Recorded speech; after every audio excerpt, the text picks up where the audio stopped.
Hi, everyone.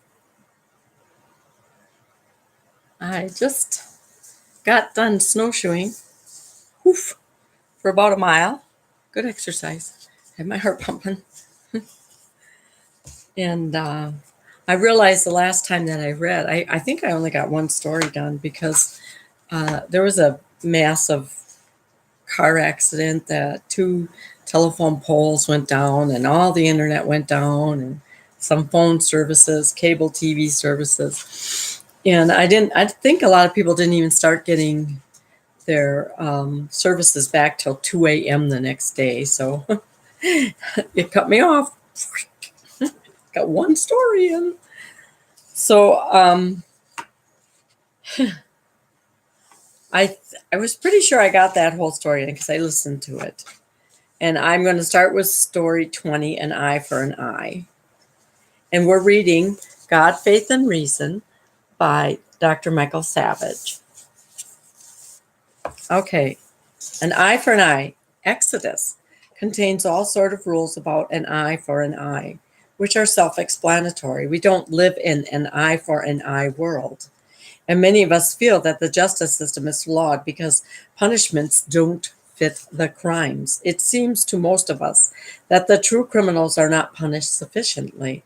For example, Exodus 21, verse 26 says, "If a man smite the eye of his bondman or the eye of his bondwoman and destroy it, he shall let him go free for his eye's sake. And if he smite out his bondsman's tooth or his bondswoman's tooth, he shall let him go free for his tooth's sake." So, if you hit your slave, you had to let them go free, and you caused them harm. What does that mean? It means an eye for an eye, more or less. It means to give them freedom to compensate for that injury. Is that an eye for an eye? Yeah, it's still not very good. Earlier in 21 verse 22, it says, if men are working together and hurt a pregnant woman, they must pay a fine. But if they accidentally kill the baby, it says, if any harm follow, then thou shalt give life for life, eye for eye, tooth for tooth, hand for hand, foot for foot, burning for burning, wound for wound, strike for strike. Do we want to live in such a world? No, we don't. I had also heard that some had interpreted that life for life, meaning if I caused you to lose your child, I had to give you one of my children. And that's eye, tooth, tooth, hand, foot, everything. I like that as opposed to killing someone. Do we want to live in Saudi Arabia where they cut the hands off of thieves? Some of us would say yes, I would say no. On the other hand, when we live in a world that is ruled by liberal judges, where the courts are run by liberal lawyers, where there does not seem to be much punishment for some crimes, except for if you're elite, yeah, we're all asking ourselves how we can make the pendulum swing to a more equitable justice system. That's my interpretation of Exodus and where we are today. Yeah, if you're the elite and you break a law, you don't get nothing. You get to hire a lawyer. Exodus 21, verse 22. And if men strive together and hurt a woman with child, so that her fruit depart, and yet no harm follow, he shall be surely fined according as the woman's husband shall lay upon him, and he shall pay as the judge determines. But if any harm follow, this is Exodus 21, verse 23 through 25, then thou shalt give life for life, eye for eye, tooth for tooth, hand for hand, foot for foot, burning for burning, wound for wound, stripe for stripe. And like I said, I like the tribes, I guess, that interpret that as that if you've caused them to lose their child, you have to give them one of yours. That might hold you back from being so violent. And the man said, Genesis 2, verse 23 through 25, this is now bone of my bones and flesh of my flesh. She shall be called woman, because she was taken out of man. Therefore shall a man leave his father and his mother, and shall cleave unto his wife, and they shall be one flesh. And they were both naked, the man and his wife, and were not ashamed. The Garden of Eden. In Genesis, he writes this, he, as being God, You know who he is. God. It's not Barack Obama. He actually wrote that. He, not Obama, not Castro, not Stalin, not Lenin, not any of your heroes, not Karl Marx, not George Soros, but he, God wrote the Bible starting with Genesis, the first book of Moses, so to speak. And in Genesis 2, verse 18, he says, "And the Lord God said, it is not good that man should be alone. I will make him a helpmeet for him." And he says meet, but I thought it said mate in the Bible, a helpmate for him. Then it talks about how he created all the other animals and what Adam would call them. He gave names to the cattle and fowl of the air and to every beast of the field. Then he looked around and said, "But for Adam there was not found a helpmeet for him." And so he caused a deep sleep to fall upon the man. And he took one of his ribs and closed up the place with flesh instead thereof. And the rib which the Lord God had taken from the man made he a woman, and brought her unto the man. And the man said, "This is now bone of my bones and flesh of my flesh.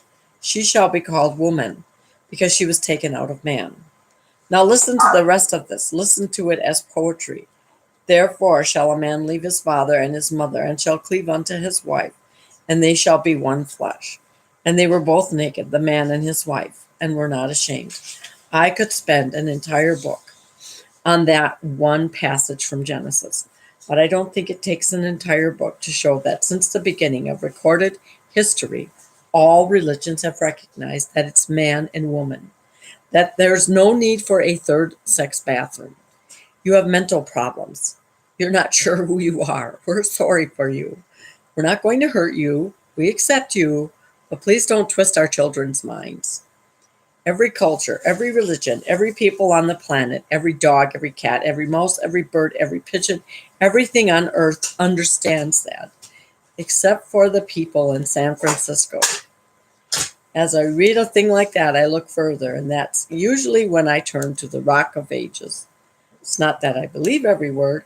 I'm not a biblical absolutist, but it's been around for thousands of years. Of course, everyone is not as smart as the current crop of know-it-all equalizers.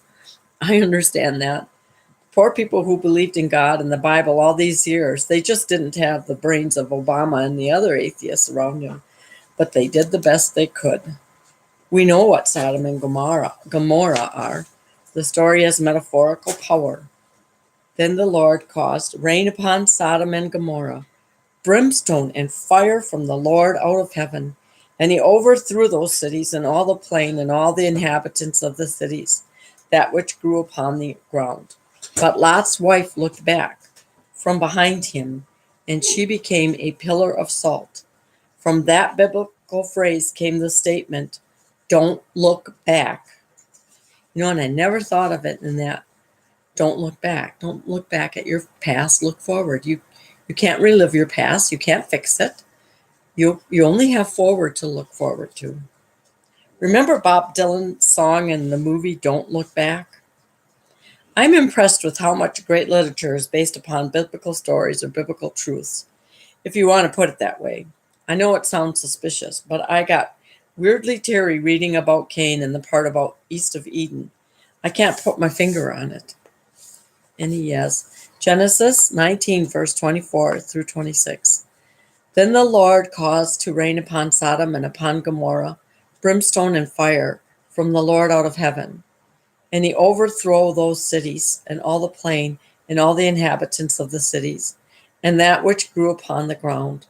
But his wife looked back from behind him, and she became a pillar of salt. Don't look back.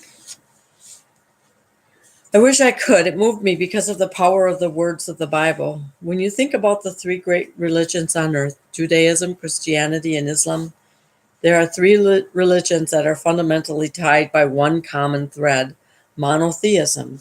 That is the belief in a single God. Forget about the Wahhabis who have infected Islam.